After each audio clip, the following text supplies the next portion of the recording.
Hey everybody, welcome to the channel. Recently on my channel, I decided to cover a couple films, well, really a whole franchise, which may have seemed out of the blue since a lot of the content on my channel is gaming content, but since I have a small channel, I'm liking the idea of branching out and trying new stuff. Anyway, I thought it would be fun to cover a different set of films today, not ones that are so bad like Twilight, but instead two films that I really enjoy, Creep and Creep 2. Now, I gotta say first off, I am a really big fan of horror movies. There are a lot of duds in the horror genre. Even though there are a lot of duds in the horror genre, there are quite a few gems in the genre. I remember after watching Creep for the very first time, I was just left, well, very uncomfortable, but also amazed at how good it was, because I didn't have any high expectations. Turns out both the movies ended up becoming two of my favorite movies of the last 10 years. Let's go ahead and gush about them, and talk about how much I adore them for the next, I don't know how long. Massive spoiler warnings ahead. I'm going to be talking about the entire story of both films.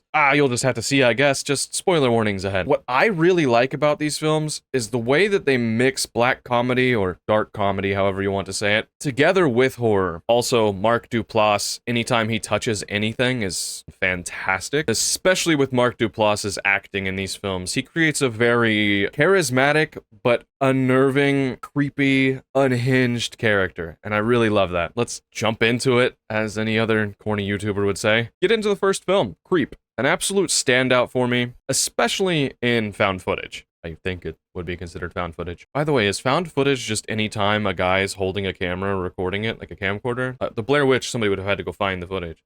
Moving on. First film, Creep 1, we're just gonna call it Creep, begins with our lead, I guess. I mean, he's mostly filming the other guy. Aaron ends up going on Craigslist looking for, like, ads on there for a job. He finds one that looks a little weird, but he goes ahead and takes it. The listing asked for somebody with a camera to come out to their house, and they'd pay them $1,000 for the day. And it said something silly, discretion appreciated. A little weird, but we'll go with it. With that job offer, we follow Aaron on a car ride out to the mountains. This guy kind of lives in butt nowhere. On the drive there, Aaron's sitting there contemplating, like, what this advertisement could be about. And we get some funny dialogue here. So here's a thought. What if this is just some 40-something who's sitting alone in her apartment, waiting for some young, handsome boy to come up the hill and give rub-downs, money, whisper sweet nothings? Needless to say, that's not really what Aaron gets. On the drive, we also get some fun foreshadowing.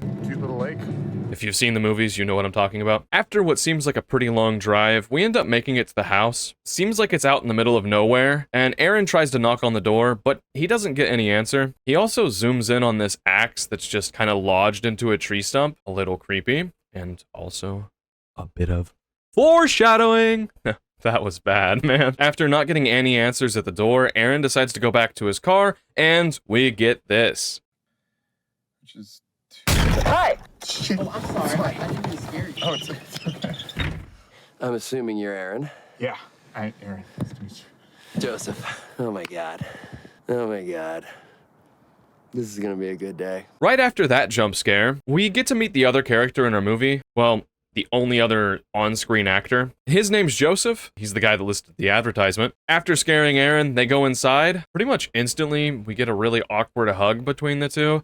I get some people are more open and willing to just hug people as a greeting, but this character's fucking weird, man. The movie's called Creep for a reason. Joseph goes on to tell a story to Aaron about how he only has 2 to 3 months to live because he was diagnosed with terminal cancer, and he has a wife and a child on the way. So he's pretty much getting Aaron to film a day in his life so that his kid will have something to remember him from. Not really remember him, but get to know who his dad was. Now, right after this, we start to head into a very strange direction almost immediately. I don't really know how to explain it. Joseph asks Aaron to film him in the bath. He just gets naked and gets in the bath with Aaron filming him. And he's like, no, keep filming. And because of this bath, we get what I remember when I first watched this film as one of the strangest scenes in a movie I've ever seen. The infamous tubby scene. Now, if you've never seen these movies, you're probably wondering, what the is a tubby? Yeah, I think everyone was the first time they watched this. It's really freaking uncomfortable. All right, do it. I'm gonna go get in the tub.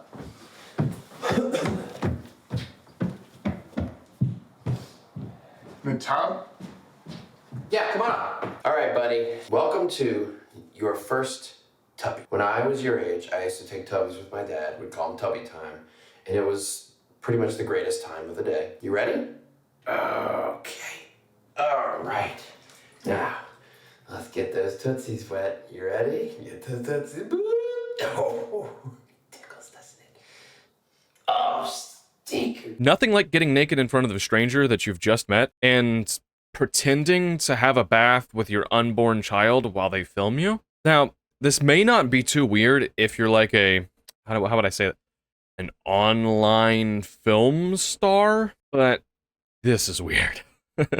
This is really weird. But not only is it weird, this movie always is able to blend its uncomfortable, like, what the hell is happening right now, and the dread that that brings with just a great humor. I don't know if I'm laughing at it because I have a weird-ass sense of humor, or if I just naturally laugh at things that make me very uncomfortable. It is by far one of the most funny scenes, or funniest scenes, in the entire film series. I'm gonna call it a series. Duo. During the tubby scene, we get a really strange foray into Joseph being a massive manipulator. I can't really show much or talk about this part because it contains the S word, not sex, but like,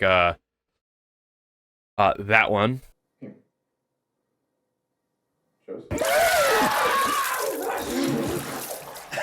After the dreaded tubby scene, by the way, I love that word, tubby. I think I'm going to use it from now on anytime I take a shower or a bath. I don't really take baths, but I'm going to call it a tubby. If people haven't seen the film and I'm calling it a tubby, they may think I'm actually insane. Maybe I could get away with it if I have children. I don't. But I think we could all take one from Joseph and just take a little bit of his personality and put it into our own. It'll make us all a bit more interesting, I guess.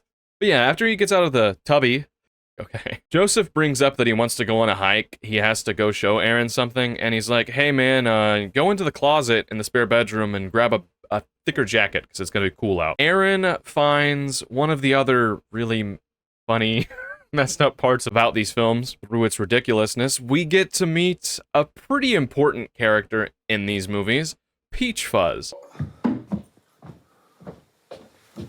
What happened?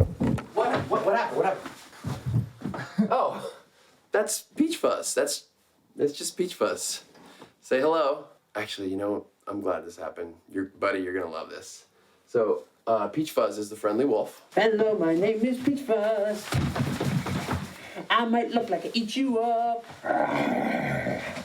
but I'm as friendly as a rabbit, and I'd make a very good friend. Peach Fuzz, I am here, and there's nothing to fear. Boy, oh boy, does it get much weirder. Oh my god, so much weirder. This mask ends up being a pretty central plot to the film, and oh lord, is it probably one of the best plot devices. The tubby, great, fantastic. I could watch that scene 40 times in the future and still love it. But Peach Fuzz, and the moments that he brings, especially a conversation we get later in the film, which I probably can't show any of because it's fucking insane. Peach Fuzz is like Joseph's persona, which you'll understand more later on if you haven't seen the films. More like a fur-sona, I guess. There are so many scenes in these movies that I absolutely will never forget. These movies will probably always be a staple in films that I recommend people to watch, or say I'm hanging out with a girly. I'm weird. I don't know why I said that. And she's never seen the movies, which probably wouldn't make sense, because if I'm gonna date a girl, she'd probably have to be into horror movies. I have like two sides to my personality, where on one side I listen to like metal and punk and emo, but on the other side I'm like fairly traditional. It doesn't make any sense. Weird tangent. Whatever I was talking about, like this would be a movie that I'd show somebody who's never seen it before, because they're awesome, and anytime I watch them, they'll always bring me laughter and always be engaging. The person I may be watching it with may wonder, or somebody I described to watch it, may be like, why are you laughing? This is uncomfortable. I don't want to move. Like their skin's crawling, and here I am just fucking ha ha ha ha. So after Joseph does the song and dance with Peach Fuzz, which by the way, he just acts as if that's completely normal. I like that. They finally head out to the hiking trail. Shortly after getting there and hiking, Joseph just runs off ahead, leading Aaron to yet another jump scare.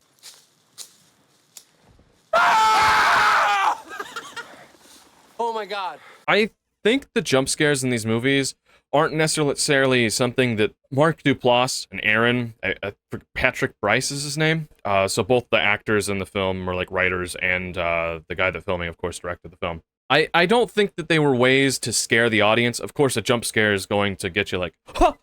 But what I really think that they were getting at was who Joseph is as a character and what he likes to do. Something I can get into a bit further into the film. But yeah, I think they're also good at building tension. Because I'm sure if I know and any other horror fan that actually likes good movies, jump scares are a very overused scare tactic that aren't necessarily scary. You'd rather be building up tension and just uneasiness because they're very overplayed, and they were very overplayed in 2014. The point of coming out to this hiking trail was to go to some water feature that Joseph was talking about. I guess it's like a rock that looks like a heart with water in it. But before getting there, Joseph starts bringing up just weird stuff. You just had a near-death experience. That's what it feels like when you feel like you're gonna die. There was about 2 seconds there after you were done being scared where it looked like you wanted to kill me. There's an animal in you, with a little peach fuzz inside you yet. Also, we get this little gem. Anybody you need to make peace with in this world before you go? I have an axe. You have an axe? Axe. Oh, I thought you were gonna tell me you had like an axe to grind.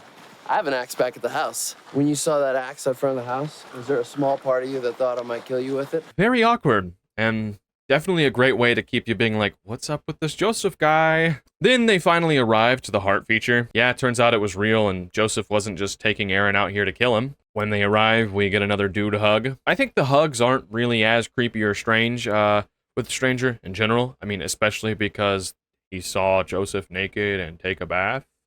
A tubby. A little while after, and some dialogue, we go to a restaurant. Now, earlier, Joseph was talking up this restaurant as if it had the best pancakes in the entire world, but when they get there, it seems like he's never been there, which is kind of strange. I mean, when you add it onto a list of all the other red flags you've gotten from this man, might be time to be like, ha, well, Joseph, it was good seeing you, man. I'm gonna head out.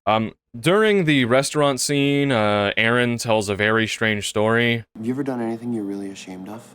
I had to go really bad, and I didn't want to, and I just started just pissing my pants. There I was, you know, laying in the sand, just with piss all over myself, and this loud alarm going off. Which in return gets Joseph to also tell a story. So yeah, when Aaron got to Joseph's house and was knocking on the door, Joseph was just hiding and snapping pictures of him, which is very weird. I don't know which one was weirder, by the way. I'm gonna be using words like weird, creepy, unsettling, unnerving, freaky, all the time.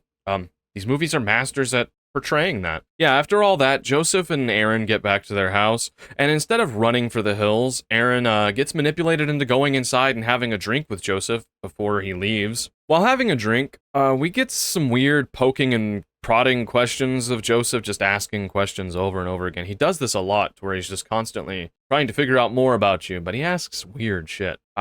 Due to these questions, Aaron quickly finishes his drink and talks about how he's about ready to leave, and right then, Joseph blurts out, "Hey man, I lied to you about the peach fuzz thing!" And we get the most absurd and disgusting and uncomfortable story ever.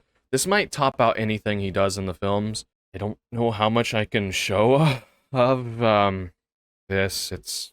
I'll try. Aaron, are you leaving? I think it's, yeah, I lied to you. Peach fuzz. Aaron, if I tell you something, would you promise me you would never tell another living soul? But this is only for you, buddy. I'm sorry. This is not for you to hear. Aaron, would you sit down, please, and turn the camera off? About 4 years ago, the internet started to slow down at our house. My browser's history was full. I went home, opened up the internet. Aaron, such unspeakable things I saw. So, let's get this straight. Joseph says that his internet slowed down. He told a guy at work.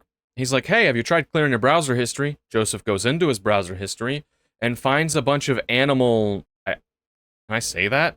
Animal stuff. Seeing this and being like, what the fuck? There's only 2 people that use my computer, only me and my wife, and I didn't look up this. But on Saturday, I was called back to work. So I left Angela here by herself. The thing is, I wasn't really called back to work. I went down the street to the 99-cent store. There I found a mask. It was a wolf. 3 hours later, I came back to the house. I put the mask on. We proceeded to have ravenous, animalistic, sexual intercourse. I'd never seen her so happy. After hearing this story, Aaron is like, hey, I'm getting the f out of here. This is unhinged. Why did you tell me this? I just met you. I've seen you naked. You've said a bunch of weird shit to me, just outlandish stuff. You dance around in a mask that looks like a wolf. Now you're telling me the mask that looks like a wolf was used in a sexual encounter with your wife because she likes animals. I definitely took that furry thing to a new level. Yeah. Aaron gets up and looks for his keys, and of course, he can't find them, because why would he? Due to not being able to find his keys, Aaron's like, yeah, you know what, I'll stay. You want another drink, buddy? And he just pours a bunch of Benadryl into Joseph's drink, and he passes out shortly after. Peach fuzz. No, Joseph.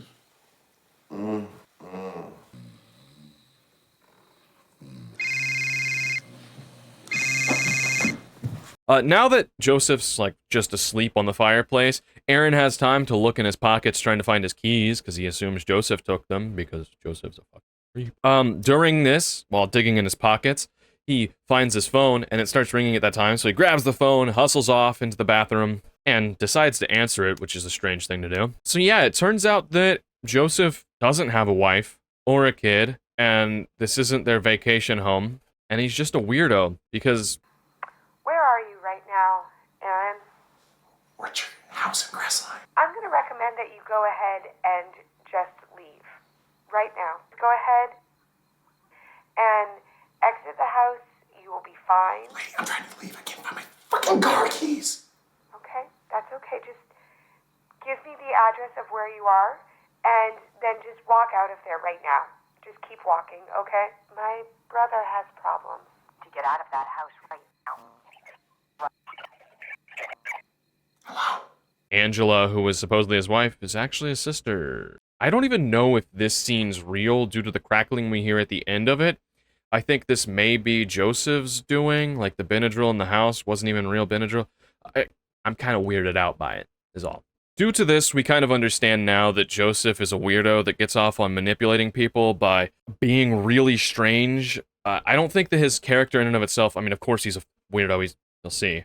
But I think he enjoys and gets off on making people scared of him and feeling very uncomfortable, but then being able to manipulate them into coming back to him with a sad sob story or something else. He just likes pushing boundaries over and over again, which, I mean, can be kind of fun, kind of what comedians do, but not in this way. I mean, this kind of ties back to what I was talking about earlier with the whole jump scare thing. Now, after leaving the bathroom, Joseph's nowhere to be seen. He's not on the fireplace.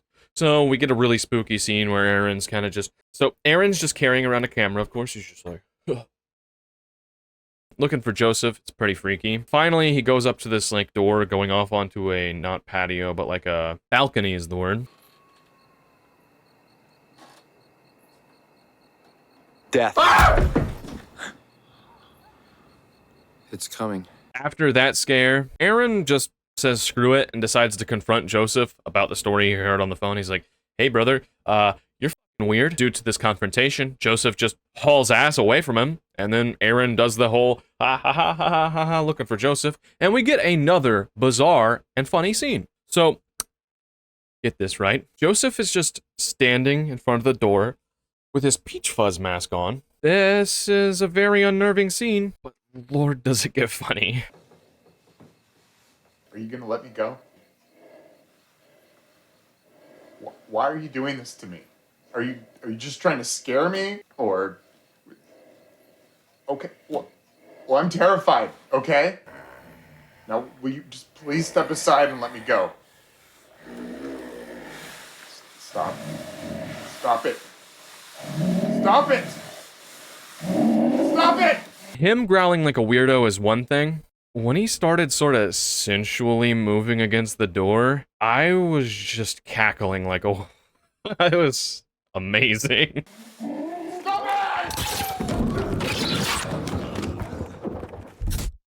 Well, they get into a fight and it just cuts to black, and we're greeted by Joseph just digging a whole-ass grave with plastic trash bags. You know, why are you putting black trash bags into the ground? It kind of seems like it killed someone, maybe even Aaron. The tension's cut, though, when Aaron just addresses the camera.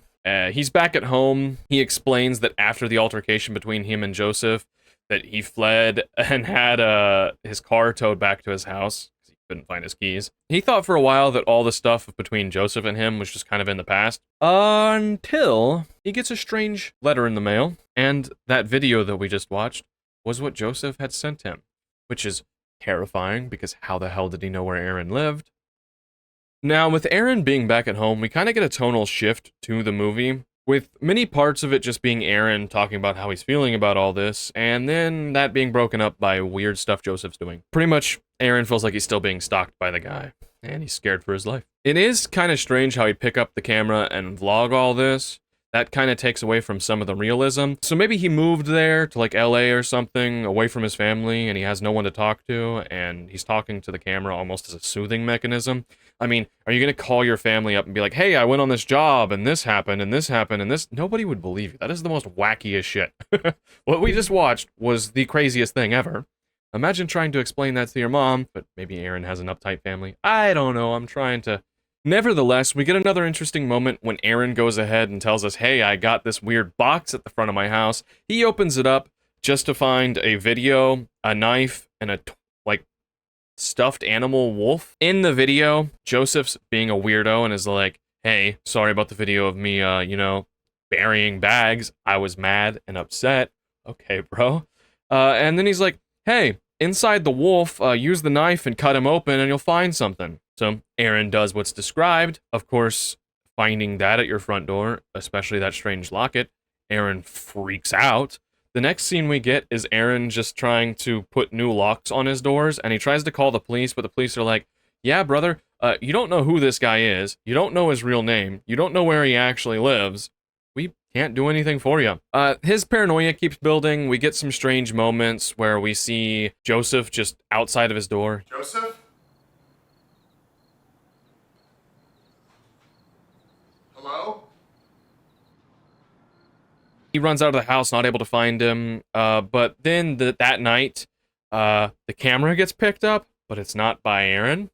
It's recording Aaron while he's sleeping. Yeah. After that, Aaron doesn't even know about this being recorded, but he finds a DVD, 2014, maybe it's a Blu-ray, probably a DVD, next to his window. Looks like it's been slit. So he picks that up, puts it in, and it's Joseph trying to explain away like, oh, hey, Aaron, I messed up, but here's the truth. So he manipulates him again with another massive set of lies. He's like, hey, meet me at the park that you drove by that lake at 11 a.m., so right in the morning, in public, and we can talk about it. And Aaron's like, oh man, I kind of feel bad for this guy. I'm gonna go meet him. Uh-oh. I really have no clue why anyone would go.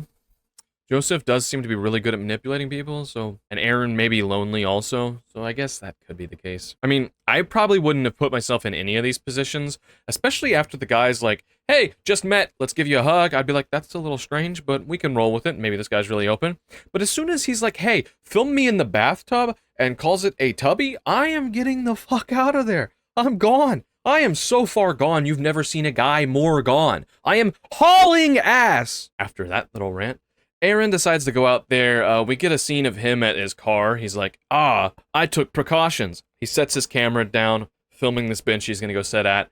And then he's like, I also have my phone on me, on speed dial. Now, with a new false sense of security, he heads over to the park bench, and we see him slowly go over there and sit down. A little bit of time passes, when we see Joseph just kind of creeping up with a trench coat on. He gets himself behind Aaron, a few steps behind, slowly puts on his peach fuzz mask, stands there for a minute, pulls out an axe out of nowhere, takes a couple more steps up really slowly, brings the axe back, and we get a very shocking moment. I mean, all this is fairly shocking, especially on the first time you watch it. I can't show the scene more than likely, but I will play the sound effect of the axe meeting Aaron's skull.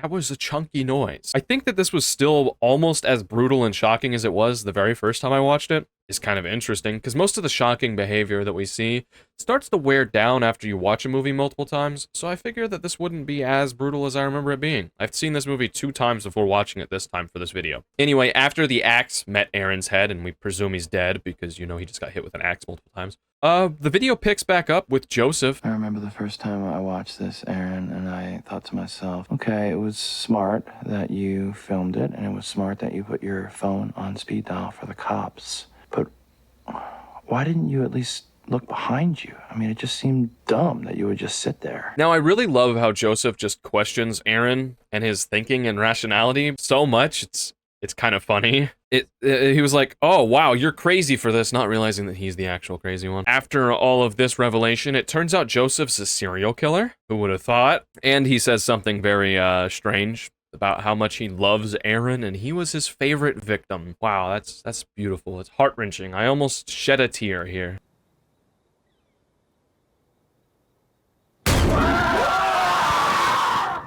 At the end of the movie, we see Joseph just putting away the tape in a closet, and we notice a ton of tapes with different names all over them. That is terrifying. Like, a lot of tapes. That was creep, and even though I've seen this movie several times now, I still really enjoyed watching it. I remembered most of the movie, but I actually think I liked it more this time around. I genuinely wanted to watch it again. I was thinking about it, talking about it to the mom of all people. She's the reason I like horror films. I wanted to see it again. I think the movie worked so well because of Mark Duplass's like acting and delivery. He just made this character so interesting. And it made the movie, like, the movie itself just felt like it could be real. There were several moments that, like, make the movie feel unbelievable, but since there's only 2 actors in the entire film, it felt like it could happen, you know? Like, you accept a weird Craigslist advertisement, and boom, you have a weird serial killer that's trying to kill you and manipulate you. That feels like something that could happen. I think this down-to-earth nature of the film makes it feel even more creepy, so it adds to that in a very positive way. I really, like, thinking about it too, I don't think I'd be able to come up with a better title for these movies other than creep. It's just like the perfect word to describe him. But the word's simple. You're like, this could either be a terrible movie or a bad movie with a title like that. Turns out it's awesome. This time around, I really loved the foreshadowing a lot. And I really liked Joseph's character so much. He's just so infectiously funny and weird and what the hell? I love that. One thing I'm surprised about is how low the scores are for this movie. It's by far one of my favorite movies. I love it. I might be overrating it or look at it too positively, but I just love this genre of black comedy and horror. It's amazing. Not everyone's cup of tea, so maybe that's why, but it only has a 6.3 on IMDb. Thinking about it, I think I'd give this movie, and I've never really thought about giving a movie a 10, but I'd probably give this a 10. There's very few movies I can watch over and over again and love just as much as I did the first time. I don't know if I'd ever do a video talking about all my favorite movies, but there's a lot of movies I've watched several times because I liked them a lot. In editing, throw up some films I really like, I guess. And then you'll be like, oh, these are very cliche that everybody likes. But yeah, Creep, insanely funny, very uncomfortable. What more could you want? And now we go on to Creep 2. Creep 2, I didn't know what to expect going into this film. It came out in 2017. The original came out in 2014, 2015. I don't think I've seen this movie since 2017. I've only watched it once as far as I remember. So I've seen Creep more than I've seen Creep 2. Because now I would have seen Creep 3 times and Creep 2 twice. Now, because of the first film, I had really high expectations for this second movie. I don't know if it hindered it, but it kind of did. Let's get into it. The movie has a pretty interesting intro. I don't know if I'm going to show much of it, but we see our lead character, or second lead. I have a hard time figuring out who's actually the lead actor in the last film. For my money, I'd go with Joseph, but it feels like it's Aaron. I guess it is Aaron. Aaron's the protagonist, Joseph's the antagonist, but I feel like the antagonist is the most interesting character. Joseph, who's going by Aaron this film, meets up with this guy named Dave, and Dave's like, hey man, I've been getting stalked and a bunch of weird stuff's going on, and Joseph's like comforting him. Aaron, oh my god, this is gonna be hard to remember. Guy goes off, gets beers, then Aaron, Joseph, Mark Duplass he lets it all known, hey, I've been doing all this weird stuff. It all started happening as soon as I met you, and then he just kills him. Now, after killing him, we get a funny moment. I don't know if I could show it, because there's blood in the background. Aaron Joseph Mark Duplass is like, it's like he's having a midlife crisis. He seems to be losing his passion for killing, which is, I guess, a funny idea, having a serial killer losing his passion for killing, stating that it almost feels like it's beginning to be a job. After that mess, we get introduced to a new character of the film. This chick's like recording these online videos of weirdos. She's like an internet personality who answers Craigslist ads to meet weird people and show them off, just spend a day with them. It's kind of interesting. 9 views. Awesome. Now, I really don't think if you're making videos like this, you'd only be getting 9 views. I get more than 9 views on my videos, and I suck.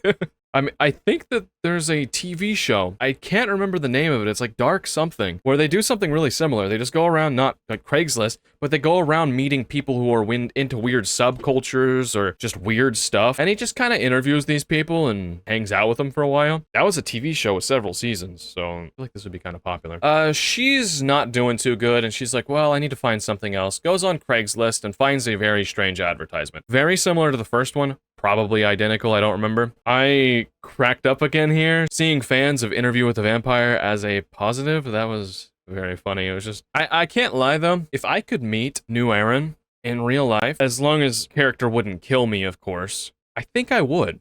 I absolutely adore his unhinged behavior. He's just outright bizarre. He's insane, and it culminates into something very entertaining. Not only is he just batshit crazy, you have no clue where it's gonna go, which is what makes these movies so good, but it would also make hanging out with them for a day fun. Hey, welcome to Encounters. I'm Sarah. This is episode 10 of 10, and I have no idea what I'm stepping into. I mean, you could say that. Anyway, our main character, who while writing this script, I forgot her name, but I looked it up, Sarah. She heads over to where New Aaron's hanging out to accept the job, because she thinks she can make some interesting content out of him, and $1,000. Upon reaching the home, she tries to knock on the door, but then it just opens up creepily.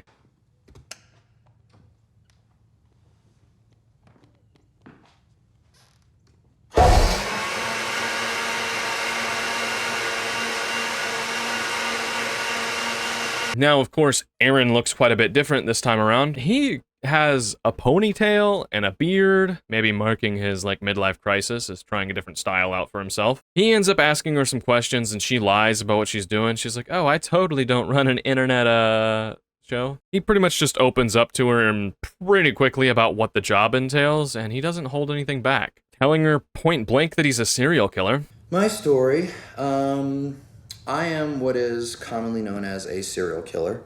I don't love that nomenclature. I sort of consider myself a murderer, but my numbers are such that I am now classified as a serial killer. Serial killer. Okay. Yes, I am a killer. I have killed 39 people. This is something that I love to do. It's the greatest job in the world. It's what I'm built to do. 39 people were killed by this guy. Dear God. Turns out Aaron's having the midlife crisis, as he goes on to explain, because he's about to turn 40 years old. Oh no. But I'm also turning 40 this year, which is like, grays in the beards, a lot of stuff happening, and it's making me a little midlifey, and it's kind of sent me into a little bit of a spiral. Turning 40 years old, and he's looking for victim number 40. I love the idea of a serial killer having a complete midlife crisis, not being interested in killing anymore, kind of throwing tantrums about it. I love that. There was a time in my life when I would meet a man at a bar, and I would take him outside and lay him on the floor, and I would put a knife in his chest and gut him open his insides, and the universe would reveal itself to me, and it was beautiful. It was my religion. Killing used to be really awesome. He viewed it almost like a religion. It was just a holy experience. And now it's becoming a job, and he's just bored. He has no motivation or inspiration for it. So after all this talk about him being a serial killer, he goes on to explain that he wants to film a documentary about himself as a serial killer. He pretty much states that he's going to kill her here, and she's his 40th victim, and what they're going to make is beautiful. We then cut to Aaron Joseph Mark. Let's call him New Aaron. Aaron Joseph Mark's kind of funny. He's showing her films, or a film of him killing old Aaron, during which he even calls old Aaron like his best friend, and starts singing.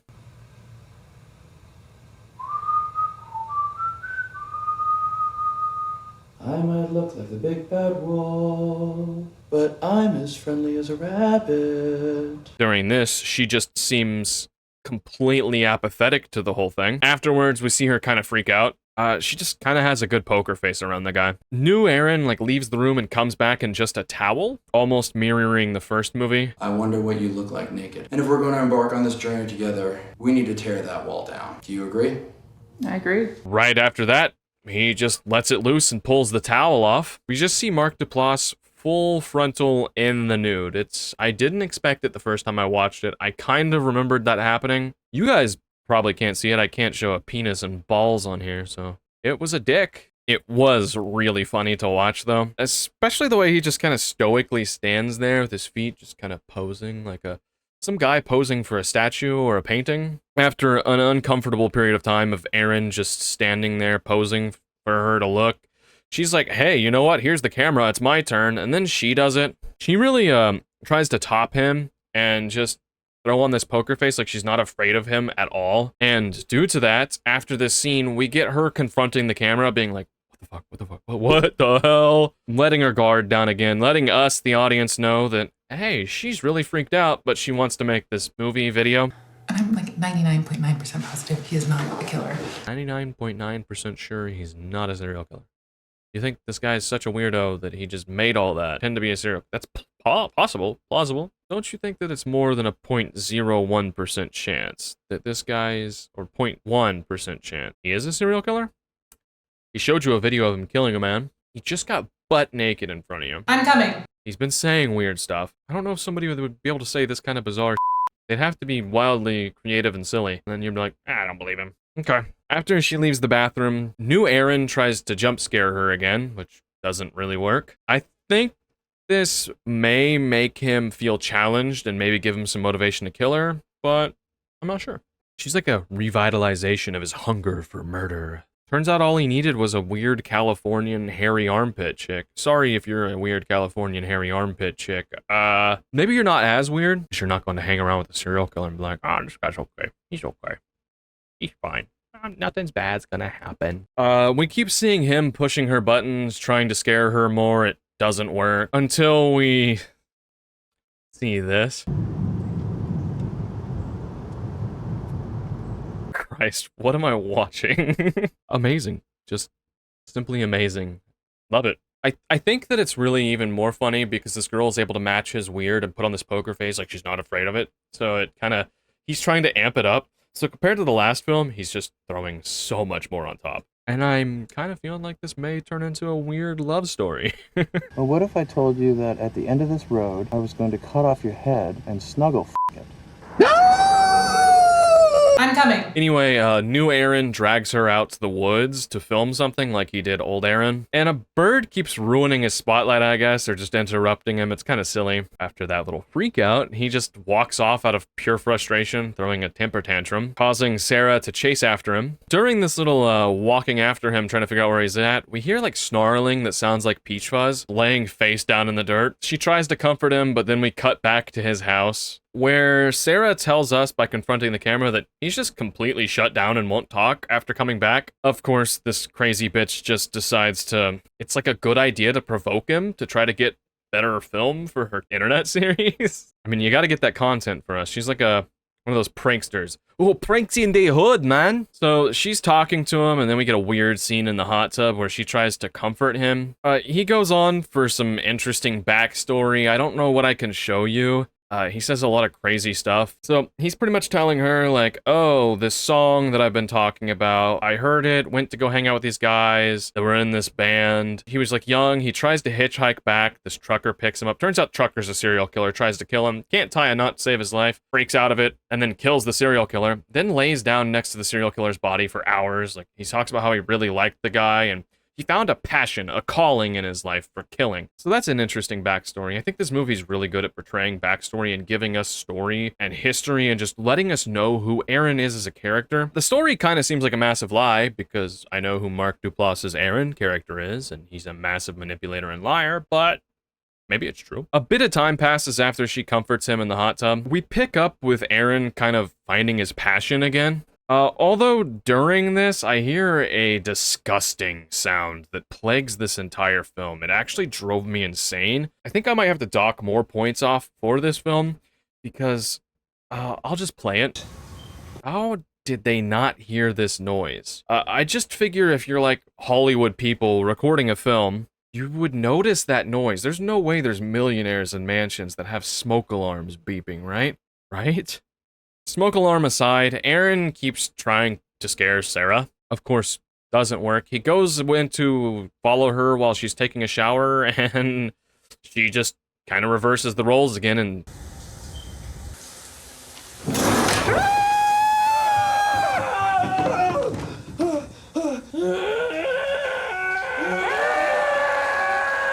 Jumping into the future again, we get more dialogue between the two characters. This movie's a very dialogue-heavy film, just getting background on him and understanding him. I'd talk more about this if I wrote more down, but you just keep hearing the fucking smoke alarm going off, and that drives me insane. Aaron confronts her, he's like, "Do you really believe I'm a serial killer?" And she's like, "Nah, bro." After which, he has a complete change of plans, decides that she can kill him and be his, like, apprentice or pupil. Because of this, he turns into Peach Fuzz again. I feel like this all could just be a weird part of his plan, because he lays down and lets her have the axe. He's like, "Cut my head off," with the Peach Fuzz mask on, and it's like a weird way of making himself vulnerable to like test the people that he's messing with. That's kind of how I look at it now after watching the film. He doesn't do it. I can't show the next scene, and I don't know how much I can talk about it, because it contains more of that S word, not sex. He's like, "Hey, I could try to do what I want you to do, but to myself. But if you don't save me, complicit in my death or something." But she does save him, and of course, she's majorly pissed off by this, because who the hell does something like that to a person? It seems like he's kind of broken her here, but he's able to manipulate her back. He opens up more and tells us that this whole serial killer thing is all fake, and that really he's bored and doesn't talk to people. He's like a pathological liar, and that he's actually some 40-year-old virgin who's never connected with people and never even kissed a girl. So we get a fairly strange kiss scene.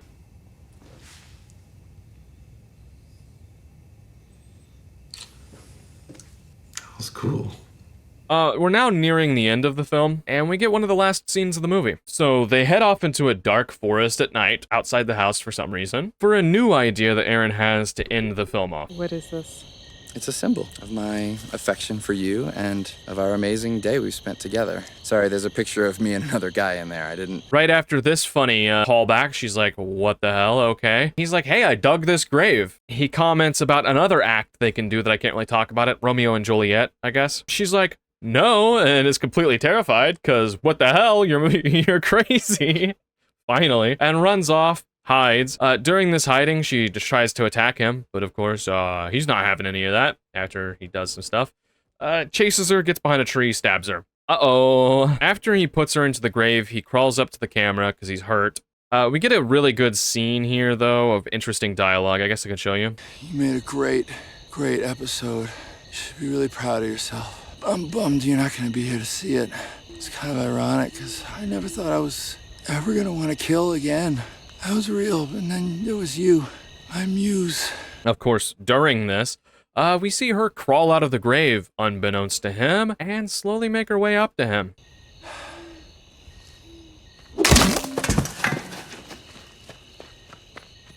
And we fade to black. The movie kind of picks back up, strangely enough, just shooting a random crowd in what looks like a city, until we notice someone who looks a little different this time around, Sarah. Or at least somebody that looks like Sarah.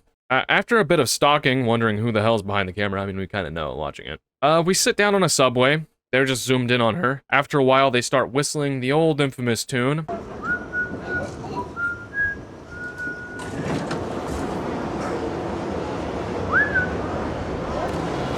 Our very favorite Peach Fuzz tune. Shortly after this, she notices, looks at him, has a sheer look of shock on her face, and we cut to black. The end of the movie, credits roll. After watching the movie, I honestly really liked it. There was a lot of dialogue, so it's sort of hard for me to talk about. It definitely took a different approach. It couldn't be as scary. Part of what made the first movie so scary was you're not sure what's going on, so you're questioning yourself and questioning the character's behavior. This film does that, of course, because it's his character and what he does when he kills people, but you already know he's a serial killer. His manipulation works, of course, because you're not sure what he really wants to do in this film. Part of it, you're like, oh, maybe he's like falling in love with this girl. Then the other part, you're like, oh, maybe he wants to kill her. And then you're like, oh, maybe he actually does want her to kill him. And it's just this crazy back and forth where you're unsure. But watching another character challenge him as hard as Sarah did is very interesting. And you kind of figure out, like, oh, he's finding himself again. I definitely remember some of the first movie, like the scene where he takes the telephone out and other parts, as being actually really like edge of your seat thrilling. This movie didn't have as much of that, like barely any of it. It was much more of just, like I said, a character study on Joseph, or Aaron, Mark. This one's a lot more intimate in the way that the shots are done. There's a lot more really close-up shots that make it a bit more tense. I think that this movie tries to be funnier than the first one did, but some of the uncomfortable stuff doesn't work as well as the first movie did. I really like it still. I really love this series, though, after watching it again. I do think that I wouldn't like these movies if Duplass wasn't playing the main character. Just his natural charisma and ability to portray a character like this. He's a decent actor, and he wrote this really well. I like it, and I have been whistling the Peach Fuzz tune quite a bit. Let's get back to the second film just as itself. I really liked it. I actually kind of loved the films together. I don't know if the second one works as its own movie as well as the first one would. Of course, it has a 2 next to it. I think I'd give it like a 9 or an 8. I think like an 8.5 is a good score for this. Getting to know Joseph more was fun. The story was interesting. It kept me interested. The smoke alarms really annoyed me. Its creepiness was kind of hindered because you knew what to expect. That foreboding, tense feeling was kind of hindered. You're like, oh, he's probably gonna kill her, right? Yeah, I'm kind of hoping for a Creep 3 now that Joseph's alive. They left the movie wide open for another movie. I don't know if they'll ever be able to do it, though. It's been 6 years, so there probably won't be one. I had a really good time watching these movies, though, even if I had to write long-ass notes about them the entire time. This was really fun. I had a lot of fun doing this. I definitely want to cover more movies or just real-life. These are the most fun videos for me to make. I am much more interested in writing and talking and doing stuff like this than I am just playing games. So if you enjoyed this, even though it probably won't get crap for views, thank you so much for watching if you're still here now. I really appreciate you. I could really use some subscribers, so if you want to subscribe, do that. And like the video, let me know. Comment down below if you'd like to see me cover anything else. I love horror films, I love movies. I'm probably going to come up with ideas on my own, but if you want to see something from me, let me know down below. And if you don't like me covering movies, and you didn't like this, unsubscribe, get out of here, I don't care. I'm doing what I want to do. Anyway, awesome stuff, loved it, had a great time. I love all of you that are still here, and I'll see you in the next one. Later.